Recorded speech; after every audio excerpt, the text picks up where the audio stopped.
Nyanyian Adinda untuk Saijah, karya W.S. Rendra.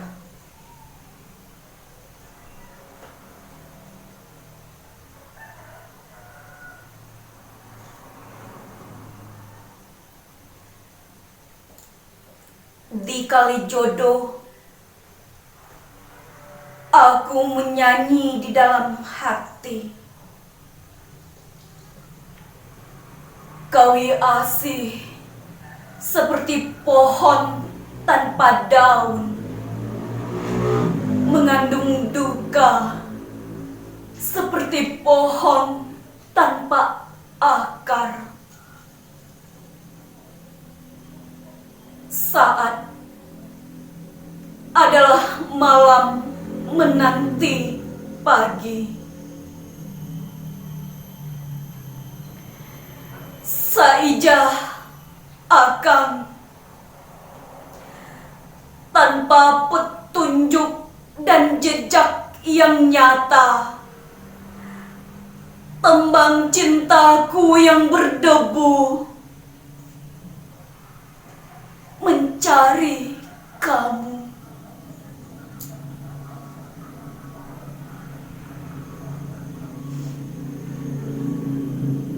Sebelum 10 tahun yang lalu, cintaku tabah, lagunya menderu, tapi kini ia jengah, merayap dengan penuh rasa malu. Akang, aku telah berdosa. Tanpa daya, aku nodai cinta.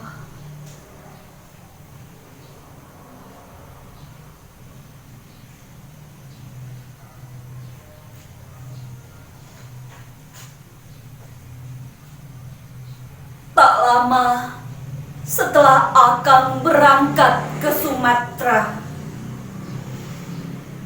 aku gelisah dalam jaring rindu asmara. Setiap menjelang masa datang bulan, wajahmu selalu membayang. Rasanya seperti menjadi gila. Setiap kali memuncak rasa rindu, rasa gatal menjalar ke puting-puting susu, rasa geli yang lembut di seluruh kulit perut.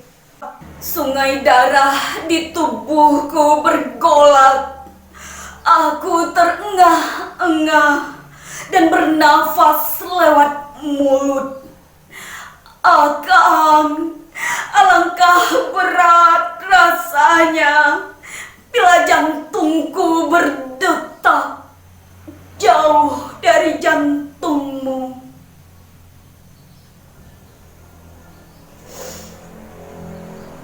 Pada suatu hari di mana aku linglung oleh rindu padamu, aku kenal lelaki seperti seorang bapak di balai desa. Ia mandor proyek jalan raya di desa yang dirundung kemiskinan. Ia menjadi harapan dan hiburan, suka berbagi rokok, mampu memberi pekerjaan, royal dalam pergaulan, dan kata-katanya mengandung keramahan. Waktu itu, aku berjualan kue ketan, pisang rebus, dan nasi dengan sayuran.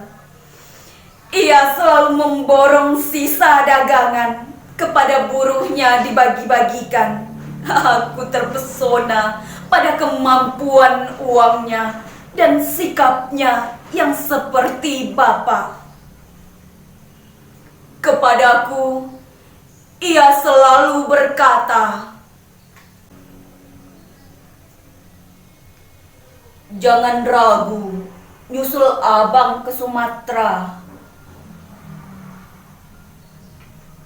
Dan bila di balik rumpun pisang, Ia memeluk pundakku, tangannya hangat dan nikmat, membuat hidupku jadi sentosa. Lalu datang surat akang dari Menggala. Akang bilang mau membuka ladang di Karta.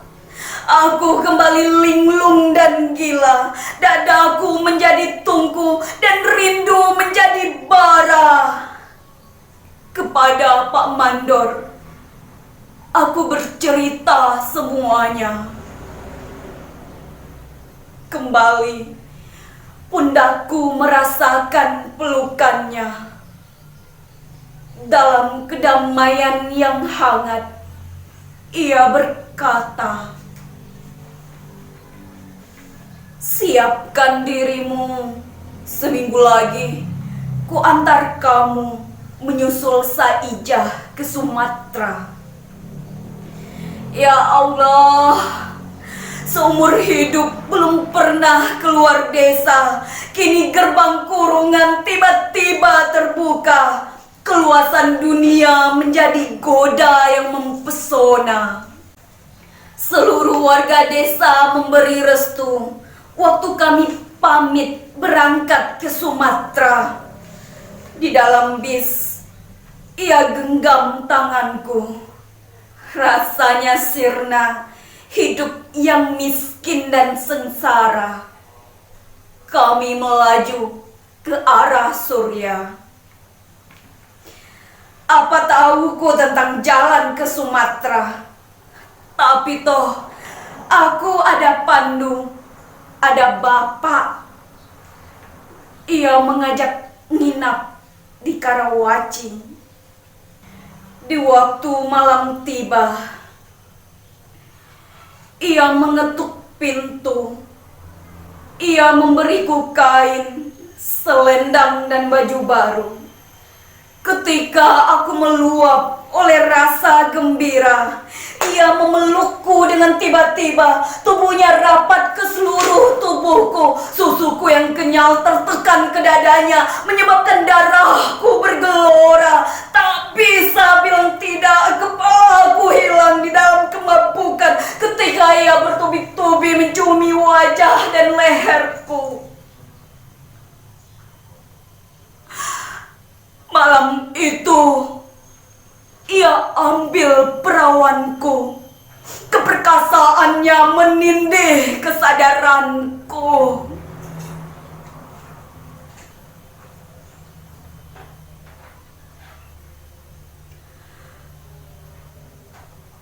Akang, sejak malam itu di Karawaci, aku telah menodai cinta kita.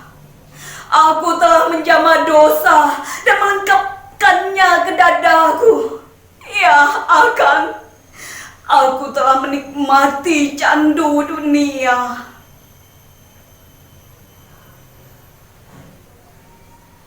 Malam itu, sambil terlentang dengan lunglai dan mendengar ia mendengkur di sampingku, aku telah bertekad untuk menyerahkan jiwa dan ragaku kepada lelaki itu.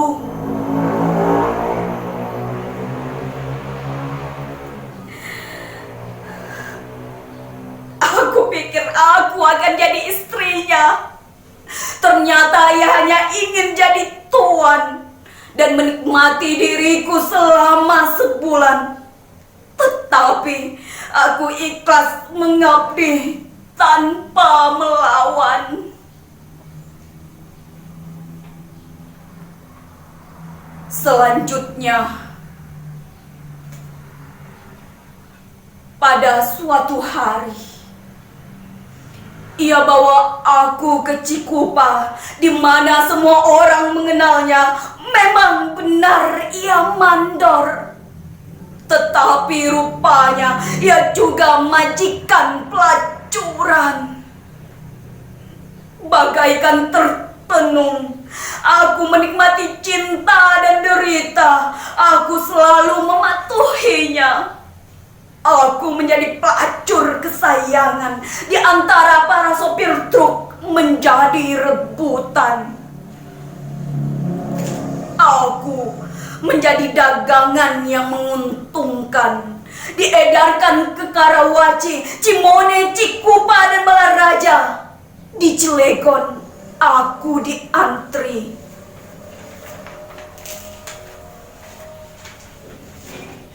Di Karawaci sampai ke Merak, di sepanjang jalur jalan pembangunan, dari desa-desa yang porak-poranda, muncullah gadis-gadis remaja menjadi bunga di warung-warung pelacuran.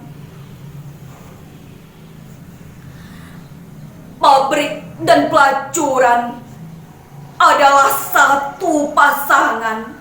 Orang Korea, Jepang, dan Jerman, semua sudah aku rasakan adalah di Cilegon. Aku pertama kali terkena Raja Singa.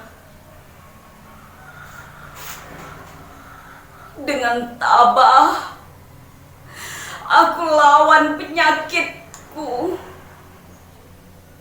Di jagat raya tidak kurang obat-obatan. Dan ketika kembali seperti sedia kala, majikan membawa aku ke Ancol, Jakarta. Jakarta, oh Jakarta. Pohon lampu-lampu neon, sungai raya dengan arus mobil dan bis kota, langganan yang bersih dan kaya. Setiap subuh sarapan di restoran, bangun siang terus ke toko berbelanja. Hidup rasanya seperti mimpi. Tanpa bumi banyak yang terjadi, tanpa ada yang masuk ke hati. Aku hanyut di dalam aneka pengalaman, di mana selalu bukan aku yang berkuasa.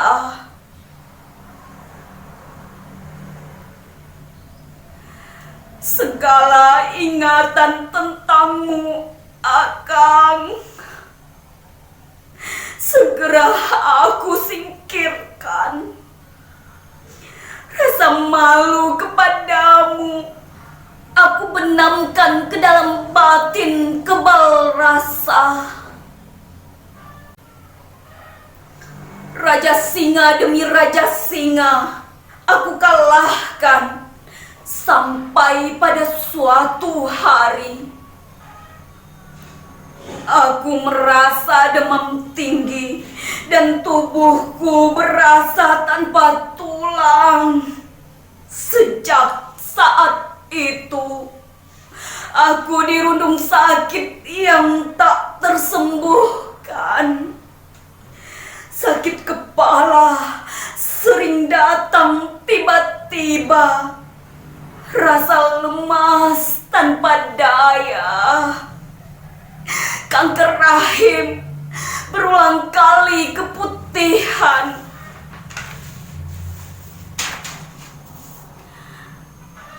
Bagaikan barang rongsokan, nilaiku merosot menjadi pelacur ketengan, mengembara ke Kalideres, Muara Angke, Tanah Abang Bongkaran, dan Jati Petamburan. Sebagai makhluk setengah bangkai, aku berlindung di tempat-tempat ini yang sudah sah menjadi gua-gua sampah. Aku bercampur dengan mereka, cendawan-cendawan kehidupan, menghibur para lelaki kumuh yang pura-pura lupa kemiskinan.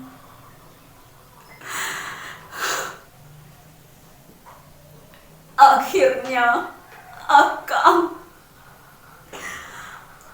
aku tersingkir ke Kalijodo, tanpa rumah, tanpa kesehatan, tanpa perlindungan.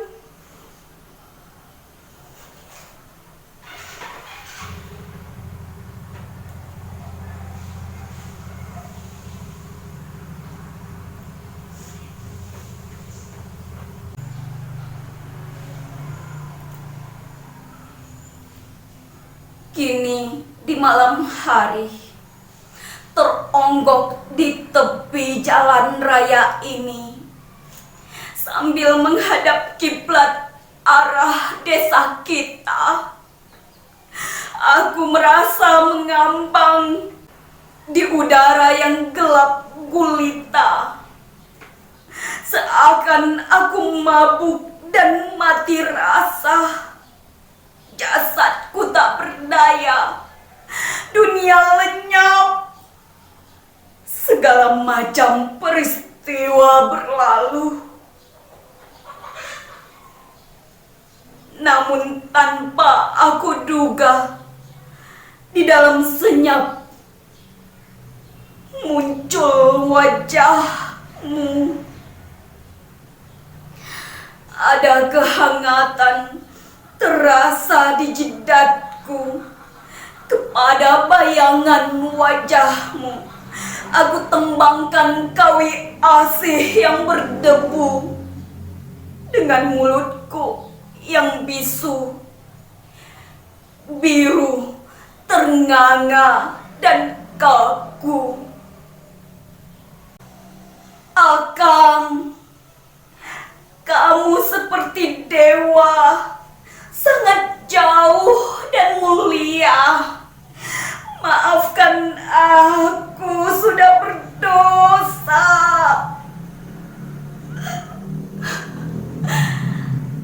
Tembangku ini, Akang, ingin bergayut di puncak bambu. Sia-sia. Ia disambar truk gandeng yang lewat menderu.